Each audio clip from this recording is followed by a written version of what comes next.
Noman please بس کرو، پیچھے ہٹ جاؤ، ایمن نے لرزتی آواز میں کہا، لیکن اس کی آواز میں وہ شدت نہیں تھی، جیسے وہ خود بھی سمجھ نہیں پا رہی تھی کہ وہ روک رہی ہے یا ڈر رہی ہے، یا دونوں۔ اب پیچھے ہٹنا ممکن نہیں۔ ایمن تم میری ہو اور میں تمہیں ایسے ہی نہیں جانے دوں گا۔ نعمان نے بازوں کو گھیرا اس کے گرد سخت کر دیا، جیسے وہ اس کی موجودگی کو اپنے اندر جذب کرنا چاہتا ہو۔ اس کا وجود مکمل طور پر ایمن کے نازک وجود پر جھک آیا، مگر اس کے انداز میں بے قراری کے ساتھ عجیب سی شدت کی آمیزش تھی۔ بس اسے محسوس کرو، سارا ڈر ختم ہو جائے گا۔ پھر اپنے پیٹ پر سخت چیز محسوس کرتی گہرے سانس بڑھنے لگی۔ اسے فیل کرو، مزہ آئے گا۔ نعمان ہلکا ہلکا رب کرنے لگا تو ایمن کو آہستہ آہستہ مزہ آنے لگا۔ ایمن کی دھڑکنیں اب صرف گھبراہٹ کا نہیں، کچھ ان جانے سے لطف، کچھ بے قابو سی شدت کا پتہ دے رہی تھی۔ اس کے گال سرخ ہو چکے تھے، آنکھیں نمی سے بھیگنے لگی تھیں اور وجود میں ایسی لرزش تھی جیسے وہ خود کو روکنا چاہتی ہو، مگر دل اب اجازت نہیں دے رہا تھا۔ نعمان نے اس کے چہرے کو تھاما اور آہستگی سے اس کے لبوں پر جھک گیا۔ جب اس کے لب ایمن کے بڑے لبوں سے ملے تو وہ پل بھر کے لیے ساکت ہوئی، پھر اس نے بے اختیار نعمان کے ہونٹوں کو اپنے لبوں میں دبا لیا، جیسے وہ اب اس لمس کی شدت سے بھاگنا نہیں چاہتی تھی، بلکہ خود کو اس میں کھو دینا چاہتی تھی۔ ایمن شمع بیگم کی خالہ کی بیٹی تھی۔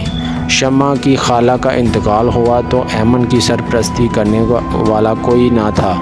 ایمن بمشکل 16 سال کی تھی جب وہ ایمن کو اپنے گھر لے آئیں اور ایمن کو ماں اور بہن بن کر پالا۔ ماشاءاللہ آپ کی بیٹی بہت پیاری ہے، ہمارے بیٹے کو بھی وہ بہت پسند آئی ہے۔ اب آپ رخصتی کی تیاری کریں، عورت نے مسکرا کر کہا اور اپنے بیگ سے ایک سونے کی انگوٹھی نکال کر ایمن کی انگوٹھی میں پہنا دی۔ ایمن چپ چاپ نظریں جھکائے بیٹھے رہی، بس انگوٹھی کو دیکھتی رہی، جیسے سب کچھ سمجھتے ہوئے بھی کچھ نہ بولنے کا فیصلہ کر چکی ہو۔ بہت ہی مبارک ہو۔ شمع بیگم خوشی سے کھڑی ہوئی اور آگے بڑھ کر اس عورت کو گلے لگا لیا۔ کمال، آج یہ دن بھی دیکھنا نصیب ہوا۔ ان کی بات سن کر لڑکے والوں کے گھر والوں نے خوشی سے حامی بھر لی۔ تو پھر اگلے مہینے کی کوئی تاریخ رکھ لیتے ہیں، سب بڑوں نے مشورہ کرتے ہوئے بات آگے بڑھائی۔ اتنے میں نعمان یونیورسٹی سے واپس آیا۔ گھر میں شور سن کر وہ کمرے کی طرف بڑھا، لیکن جیسے ہی اس کی نظر اندر بیٹھی ایمن پر پڑی، اس کے قدم رک گئے۔ ایمن کو اجنبی لوگوں کے بیچ یوں چپ چاپ بیٹھے دیکھ کر اور سب کی باتیں سن کر وہ سب کچھ سمجھ گیا۔ نعمان بیٹا، دروازے پر کیوں کھڑے ہو؟ اندر آ جاؤ۔ شمع بیگم نے اسے دیکھ کر آواز دی۔ باقی سب بھی دروازے کی طرف دیکھنے لگے۔ نعمان خاموشی سے اندر آیا۔ یہ میرا بیٹا نعمان ہے، یونیورسٹی جاتا ہے۔ شمع بیگم نے ایمن کے سسرال والوں سے اس کا تعارف کروایا۔ ماشاءاللہ بہت اچھا بچہ ہے آپ کا۔ ایک عورت نے مسکرا کر نعمان کی طرف دیکھا۔ نعمان بیٹا، یہ تمہاری خالہ کے سسرالی رشتہ دار ہیں، ملو ان سے، کمال صاحب نے نرمی سے کہا۔ لیکن نعمان نے ایک نظر سب پر ڈالی، پھر ایمن کو دیکھا اور بنا کچھ بولے، بغیر سلام کیے خاموشی سے وہاں سے چلا گیا۔ شمع بیگم اور کمال صاحب کو اس کا انداز کچھ عجیب لگا، جیسے کچھ بات چھپی ہو، اور ایمن وہ بھی اندر ہی اندر ٹوٹ گئی، کیونکہ اسے نعمان سے ایسے رویے کی بالکل امید نہ تھی۔ شادی کی تاریخ طے ہو چکی تھی اور گھر میں خوشی کا ماحول تھا۔ ایمن کو اس رشتے سے کوئی اعتراض نہیں تھا۔ اس کی بہن ہمیشہ ماں کی طرح اس کا خیال رکھا تھا، اپنے گھر میں جگہ دی، پیار دیا، سہارا دیا۔ ایسے میں وہ اس کے فیصلوں سے کیسے اختلاف کر سکتی تھی؟ رات کے تقریباً 10 بجے ایمن واش روم گئی اور جب واپس آئی تو صوفے پر بیٹھے نعمان کو سگریٹ پیتے دیکھ کر ٹھٹک گئی۔ نعمان کو یوں پہلی بار سگریٹ پیتے دیکھ کر وہ حیران رہ گئی۔ نعمان، تم نے کب سے سگریٹ پینا شروع کر دیا؟ وہ گیلے بالوں میں تولیہ لپیٹے اس کے قریب آئی۔ نعمان نے دھوئیں کا چھوٹا سا گولا فضا میں چھوڑا اور اپنی سرخ آنکھوں سے ایمن کی طرف دیکھا۔ ایمن ایک لمحے کو ڈر گئی۔ نعمان، تمہاری آنکھیں اتنی سرخ کیوں ہیں اور یہ کیا حالت بنا رکھی ہے؟ اس نے نعمان کے کھلے شرٹ کے بٹن اور بکھرے بال دیکھ کر فکر مندی سے اس کا ماتھا چھوا۔ تمہیں بخار ہے؟ چلو میں تمہیں ڈاکٹر کے پاس لے چلتی ہوں۔ وہ جلدی سے کھڑی ہوئی، مگر نعمان نے اس کا بازو پکڑ کر اسے اپنے قریب کھینچ لیا۔ ایمن کا توازن بگڑا اور وہ نعمان کے سینے سے جا لگی۔ اس کے بالوں سے تولیہ بھی کھسک کر نعمان کی گود میں گر گیا۔ اس کا ٹھنڈا جسم جب نعمان سے ٹکرایا تو نعمان کی آنکھیں لمحے بھر کو بند ہو گئی، جیسے اسے سکون ملا ہو۔ اب وہ مکمل طور پر اس کی باہوں میں تھی۔ نعمان، یہ کیا حرکت ہے؟ میں نے کتنی بار کہا ہے ایسے گھٹیا مذاق نہ کیا کرو۔ چلو اٹھو، تمہیں ڈاکٹر کے پاس لے جانا ہے، ورنہ بخار اور بڑھ جائے گا۔ ایمن اسے گھورتی ہوئی اس کے اوپر سے اٹھنے لگی، مگر نعمان نے دوبارہ اس کا بازو پکڑا اور اسے پھر سے کھینچ لیا۔ وہ دوبارہ نعمان کے سینے سے لگ گئی۔ میں مذاق نہیں کر رہا، نہ پہلے کبھی کیا، نہ اب کر رہا ہوں۔ تم یہ شادی نہیں کرو گی، تم صرف میری ہو اور شادی بھی صرف مجھ سے کرو گی۔ نعمان کے لہجے میں اس بار کوئی جھجک نہ تھی۔ وہ ایمن کے چہرے سے بال ہٹا کر ان کے پیچھے کر رہا تھا۔ نعمان، یہ تم کیا کہہ رہے ہو اور مجھے آج یوں مخاطب کیوں کر رہے ہو؟ میں تمہاری خالہ ہوں، کچھ تو رشتے کا خیال کرو۔ ایمن نے سختی سے اس کا ہاتھ جھٹکا اور خود سے دور ہونے کی کوشش کی۔ صرف کہہ دینے سے کوئی خالہ یا بہن نہیں بن جاتا، اس کے لیے خون کا رشتہ ہونا ضروری ہے، اور جہاں تک مجھے یاد ہے تم میری ماما کی سگی بہن نہیں ہو۔ نعمان نے اس کی کمر پر اپنی گرفت مضبوط کرتے ہوئے نرمی سے اس کے گردن کے قریب الجھے بال ہٹائے۔ نعمان، تمہیں ہوش ہو تو کیا بول رہے ہو؟ میں تم سے عمر میں بڑی ہوں اور تم جیسا سوچ رہے ہو ویسا کچھ نہیں ہو سکتا۔ ایمن خود کو آزاد کرانے کی کوشش کرتے ہوئے بولی۔ نعمان ہنس پڑا۔ عمر سے مجھے کوئی فرق نہیں پڑتا، اور میں جو سوچ رہا ہوں وہی کروں گا، کوئی مجھے روک نہیں سکتا۔ اس نے نرمی سے اس کی ہڈیوں پر اپنی انگلیاں پھیری تو ایمن کے بدن میں سنسنی سی دوڑ گئی۔ نعمان، حد میں رہو، ہوش سے کام لو، تم جیسے سوچ رہے ہو ویسا کچھ بھی نہیں ہوگا۔ چھوڑو مجھے، اس سے پہلے کہ کوئی آ جائے، اپنے کمرے میں جاؤ۔ اب ایمن غصے اور بے بسی سے اسے روکنے کی کوشش کر رہی تھی۔ تمہیں نہیں معلوم میری حد کیا ہے، اور تمہارے ساتھ ہو کر ہوش میں رہنا آسان بھی نہیں۔ میرے ساتھ چلو۔ نعمان نے جھٹکے سے اس کی کمر پکڑی اور کھینچ کر صوفے سے کھڑا ہو گیا۔ کہاں؟ ایمن حیرت سے اسے دیکھنے لگی۔ اب بہت ہو گیا، مزید تم سے دور نہیں رہ سکتا۔ نعمان نے بیڈ پر پڑی اس کی شال اٹھائی اور اس کے سر پر رکھی، ہاتھ تھاما اور اسے کمرے کے دروازے کی طرف لے جانے لگا۔ مجھے تمہارے ساتھ کہیں نہیں جانا۔ نعمان، ہوش کرو، تم یہ سب غلط کر رہے ہو۔ ایمن نے رکنے کی کوشش کی۔ اب تمہاری نہیں، صرف میری مرضی چلے گی، نعمان نے غصے سے کہا اور اسے اٹھا کر اپنے کندھے ڈال لیا۔ وہ دروازے سے نکلتا چلا گیا۔ اس وقت گھر میں کوئی موجود نہ تھا۔ ملازمہ کچھ دیر پہلے جا چکی تھی اور ڈرائیور شمع بیگم اور کمال صاحب کو کہیں لے کر گیا ہوا تھا۔ نعمان نے ایمن کو اپنی گاڑی میں ڈالا اور تیزی سے گاڑی گھر سے نکال لی۔ نعمان، پلیز ایسا مت کرو، یہ ٹھیک نہیں ہے۔ ایمن کی آواز کپ کپاتی ہوئی نکلی، مگر نعمان کا چہرہ سخت اور آنکھوں میں ایک دیوانگی سی تھی۔ آج فیصلہ ہو کر رہے گا ایمن۔ اس کے لہجے میں ایسی ضد اور بے رحمی تھی جس نے ایمن کا دل دہلا دیا۔ آج یا تو تم میری ہوگی یا میں اپنی جان لوں گا۔ نعمان نے یہ کہتے ہوئے اپنے سر کی کنپٹی پر بندوق رکھ دی۔ ایمن کی چیخیں نکلتے رہ گئی۔ وہ دونوں اب فارم ہاؤس میں تھے۔ نعمان اسے زبردستی وہاں لایا تھا۔ باہر ہال میں نعمان کے چند قریبی دوست اور مولوی صاحب بیٹھے تھے۔ نعمان، ہم بیٹھ کر آرام سے بات کر سکتے ہیں، پلیز ہوش سے کام لو، ایمن نے گھبرا کر کہا، مگر نعمان نے بندوق اس کی طرف لہجے میں کہا، بس ایک بات کا جواب دو، نکاح کرو گی یا نہیں؟ ہاں یا نہ سوچ کر جواب دینا، کیونکہ میرے صبر کی حد ختم ہو چکی ہے۔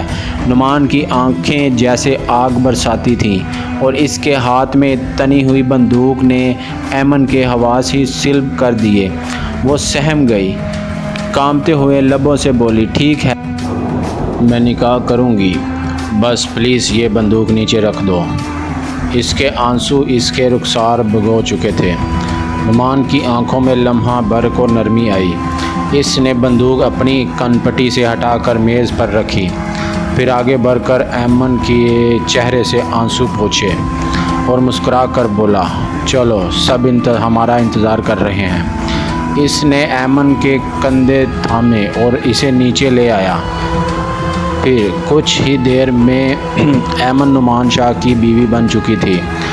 نکاح کے بعد ایمن دوبارہ اوپر کمرے پہ چلی گئی، جبکہ نعمان مولوی صاحب اور اپنے دوستوں کو چھوڑنے کے لیے باہر نکلا۔ تھوڑی دیر بعد وہ واپس آیا اور سیدھا ایمن کے کمرے کی طرف گیا، مگر دروازہ بند تھا۔ اس نے ہینڈل گھمایا مگر دروازہ اندر سے بند تھا۔ ایمن، یہ کیا حرکت ہے؟ دروازہ کھولو۔ نعمان نے پہلے نرمی سے آواز دی، پھر قدرے زور سے کہا، مگر اندر سے کوئی جواب نہ آیا۔ نہیں کھولوں گی، تم نے اپنی مرضی کر لی، اب مجھے بھی میری مرضی سے جینے دو، دفع ہو جاؤ یہاں سے۔ ایمن کی آواز روتے روتے بلند ہو گئی اور وہ اندر بیٹھ کر ہچکیوں کے ساتھ روتی جا رہی تھی، صرف یہ سوچ کر کہ اب وہ اپنی بہن کو کیا جواب دے گی، کیا منہ دکھائے گی۔ نعمان نے غصے سے کہا، آخری بار کہہ رہا ہوں، شرافت سے دروازہ کھولو ورنہ میں اچھا نہیں بنوں گا۔ جب دروازہ نہ کھلا تو اس نے زور سے لات ماری مگر دروازہ اپنی جگہ سے اڑا رہا۔ پھر وہ بھاگتا ہوا دوسرے کمرے میں گیا اور چابیوں کا ایک بڑا سا گچھا لے کر واپس آیا۔ ایک ایک کر کے وہ ساری چابیاں آزماتا رہا۔ تقریباً 20 منٹ گزر گئے۔ آخر کار ایک چابی سے دروازہ کھل گیا۔ دروازہ کھول کر نعمان اندر آیا تو ایمن اسے دیکھتے ہی واش روم کی طرف بھاگنے لگی، لیکن وہ بیچ میں ہی نعمان کے ہاتھ لگ گئی۔ نعمان نے اسے بازو سے تھام لیا اور وہ اس کی گرفت میں آ گئی۔ کس سے بھاگ رہی ہو؟ نعمان نے دروازے کی طرف بڑھتی ایمن کو بازو پکڑ کر پلٹ لیا۔ اس کی آنکھوں میں کچھ ایسا جذبہ تھا جس نے لمحہ بھر کو ایمن کو ساکت کر دیا۔ اگر اس دن بھاگنے نہیں دیا تھا تو آج کیسے سوچ لیا کہ مجھ سے بچ کر نکلنے کا موقع ملے گا؟ تم اب میری بیوی ہو ایمن، میری ہو۔ اس نے لمحے بھر کی مہلت بھی نہ دی، ایک ہی جھٹکے میں اسے بیڈ کی طرف کھینچا اور نرمی سے مگر فیصلہ کن انداز میں اس کے دونوں بازو تھامے اسے بیڈ کے درمیان بٹھا دیا۔ خود جھک کر اس کے چہرے کے قریب آیا، اس کی سانسوں کو اب لمس سے محسوس کرتا۔ ایمن کی آنکھوں میں حیرت، خوف اور انجان سا اعتماد ایک ساتھ جھلک رہا تھا۔ پلیز نعمان، مجھے گھر جانا ہے، پلیز مجھے جانے دیں۔ وہ اس کے حصار سے نکلنے کی بے بس سی کوشش کرتے ہوئے بولی، مگر نعمان نے اس کی طرف جھک کر دھیمی مگر سنجیدہ آواز میں کہا، اب تم کہاں جاؤ گی؟ مجھ سے زیادہ کا رشتہ اور کون دے گا تمہیں؟ آج میں ہمارے بیچ کھڑی ہر دیوار گرا دوں گا، ہر دوری کو ختم کر دوں گا۔ اس کی باتیں، اس کا لہجہ، وہ قربت، ایمن کا دل دھڑکنے لگا، سانس بے ترتیب ہوئی۔ جب نعمان نے اس کے چہرے کو تھاما اور آہستہ سے اس کی گردن پر جھک کر اپنے لب رکھے تو ایمن کی پلکیں لرز گئیں۔ نعمان، پلیز بس کرو، پیچھے ہٹ جاؤ، ایمن نے لرزتی آواز میں کہا، لیکن اس کی آواز میں وہ شدت نہیں تھی، جیسے وہ خود بھی سمجھ نہیں پا رہی تھی کہ وہ روک رہی ہے یا ڈر رہی ہے، یا دونوں۔ اب پیچھے ہٹنا ممکن نہیں۔ ایمن، تم میری ہو اور میں تمہیں ایسے ہی نہیں جانے دوں گا۔ نعمان نے اپنے بازوؤں کا گھیرا اس کے گرد سخت کر دیا، جیسے وہ اس کی موجودگی کو اپنے اندر جذب کرنا چاہتا ہو۔ اس کا وجود مکمل طور پر ایمن کے نازک وجود پر جھک آیا، مگر اس کے انداز میں بے قراری کے ساتھ ساتھ عجیب سی شدت کی آمیزش تھی۔ بس اسے محسوس کرو، سارا ڈر ختم ہو جائے گا۔ پھر اپنے پیٹ پر سخت چیز محسوس کرتی گہرے سانس بھرنے لگی، اسے فیل کرو، مزہ آئے گا۔ نعمان ہلکا ہلکا رب کرنے لگا تو ایمن کو آہستہ آہستہ مزہ آنے لگا۔ ایمن کی دھڑکنیں اب صرف گھبراہٹ کا نہیں، کچھ انجانے سے لطف کچھ بے قابو سی شدت کا پتہ دے رہی تھی۔ اس کے گال سرخ ہو چکے تھے، آنکھیں نمی سے بھیگنے لگی تھی اور وجود میں ایسی لرزش تھی جیسے وہ خود کو روکنا چاہتی ہو، مگر دل اب اجازت نہیں دے رہا تھا۔ نعمان نے اس کے چہرے کو تھاما اور آہستگی سے اس کے لبوں پر جھک گیا۔ جب اس کے لب ایمن کے بڑے لبوں سے ملے تو وہ پل بھر کے لیے ساکت ہوئی، پھر اس نے بے اختیار نعمان کے ہونٹوں کو اپنے لبوں میں دبا لیا، جیسے وہ اب اس لمس کی شدت سے بھاگنا نہیں چاہتی تھی بلکہ خود کو اس میں کھو دینا چاہتی تھی۔ نعمان چونکہ پیچھے ہٹا، پھر دھیرے سے مسکرا دیا، آپی اور بھائی کو اگر سب پتہ چلا تو وہ مجھ سے خفا ہو جائیں گے، ایمن نے گھبرا کر دھیمی آواز میں کہا۔ نعمان نے اس کے ماتھے پر بوسہ دیا اور نرمی سے بولا، کوئی خفا نہیں ہوں گے ایمن، بلکہ وہ خوش ہوں گے کہ تم میری زندگی میں مکمل طور پر شامل ہو گئی ہو۔ اس کے لہجے میں تسلی، محبت اور یقین تھا۔ پھر وہ دوبارہ جھک گیا، اس کی گردن پر اپنے لب رکھے، بوسوں کی لڑی باندھ دی۔ جہاں جہاں اس کے ہونٹ اترے وہاں ایمن کے وجود میں سنسناہٹ دوڑ گئی۔ کبھی وہ اپنی انگلیوں سے اس کے گال سہلاتا، کبھی اس کی گردن پر لب رکھ کر دانتوں سے ہلکی جنبش دیتا، جیسے ہر لمحہ ہر لمس کے ذریعے وہ اس کے اندر اپنی محبت نقش کر رہا ہو۔ ایمن کا سانس اب خود اس کے قابو میں نہ رہا، وہ نعمان کے وجود کو خود میں جذب ہوتا محسوس کر رہی تھی۔ وہ لمحہ جس کا خوف اسے تھا، اب وہی لمحہ اس کے دل کی طلب بن چکا تھا۔ نعمان نے نرمی سے اس کے کندھوں پر ہاتھ رکھا اور اسے خود سے تھوڑا الگ کر کے اس کی آنکھوں میں جھانکا۔ کیا دیکھ رہے ہو؟ ایمن نے شرماتے ہوئے نظریں چڑھائی۔ تمہاری خوبصورتی، تمہارے مکمل ہونے کی خوشبو، نعمان نے دھیرے سے اس کے نرگسی چہرے کو چھوتے کہا۔ بہت انتظار کیا ہے میں نے اس پل کا ایمن، آج تم صرف میری ہو اور میں تمہیں تمہاری ہر جھجک، ہر دوری، ہر خوف کا جواب محبت سے دوں گا، محبت کی شدت سے۔ نعمان محبت بڑے الفاظ کہتا دوبارہ ایمن کے اوپر جھک گیا۔ ساری رات وہ اس میں سماتا رہا اور ساری رات ایمن سسکتی رہی۔ نعمان کی محبت ایسے تھی کہ اس کی طلب بڑھتی ہی جا رہی تھی اور ایمن درد سے سکتی رہی۔ اگلا دن ایمن نے مکمل طور پر آرام میں گزارا تھا۔ پچھلی رات جذبات کے طوفان میں گزری تھی اور عرفان بھی پرسکون انداز میں اس کے ساتھ وقت گزار کر خوش تھا۔ شام تک دونوں فریش ہو چکے تھے اور گھر واپس کا فیصلہ کر لیا۔ جیسے ہی وہ گھر پہنچے، شمع بیگم اور کمال صاحب پہلے ہی ڈرائنگ روم میں انتظار کرتے ملے۔ ان کے چہرے پر فکر کی واضح جھلک تھی۔ جیسے ہی دونوں اندر داخل ہوئے، شمع بیگم بے چینی سے بول اٹھیں، کہاں تھے تم دونوں؟ ہم کتنے پریشان تھے۔ بس ایک میسج کر دیا ہوتا کہ گھر نہیں آئیں گے، نہ یہ بتایا کہاں ہو، خیریت بھی ہے یا نہیں۔ تم سمجھتے ہو یہ کافی ہے؟ ان کے سخت لہجے پر ایمن کا چہرہ زرد پڑ گیا۔ اس نے ندامت سے نظر جھکا لی، لیکن اسے لمحے عرفان نے اس کا ہاتھ مضبوطی سے اپنے ہاتھ میں لے لیا، جیسے اسے یقین دلا رہا ہو کہ وہ اکیلی نہیں ہے۔ شمع بیگم اور کمال صاحب نے چونک کر عرفان کی طرف دیکھا۔ ان کی آنکھوں میں سوالات تیرنے لگے۔ عرفان نے گہری سانس لی اور نرمی سے کہا، ماما بابا، میں نے ایمن سے نکاح کر لیا ہے، وہ اب میری بیوی ہے۔ چند لمحوں کے لیے کمرے میں مکمل خاموشی چھا گئی، جیسے سب کی سانسیں تھم گئی ہوں۔ ایمن کو لگا وہ کھڑی نہیں رہ پائے گی، اس کے پاؤں لرزنے لگے، لیکن عرفان کا ہاتھ ابھی بھی اس کے ہاتھ میں تھا۔ شمع بیگم کی نظریں سوالیہ تھی، کب سے چل رہا ہے تم دونوں کے بیچ یہ سب؟ ان کے لہجے میں شکوہ بھی تھا اور دکھ بھی۔ ایمن نے آنسو اب اس کی پلکوں سے باہر گرنے لگے۔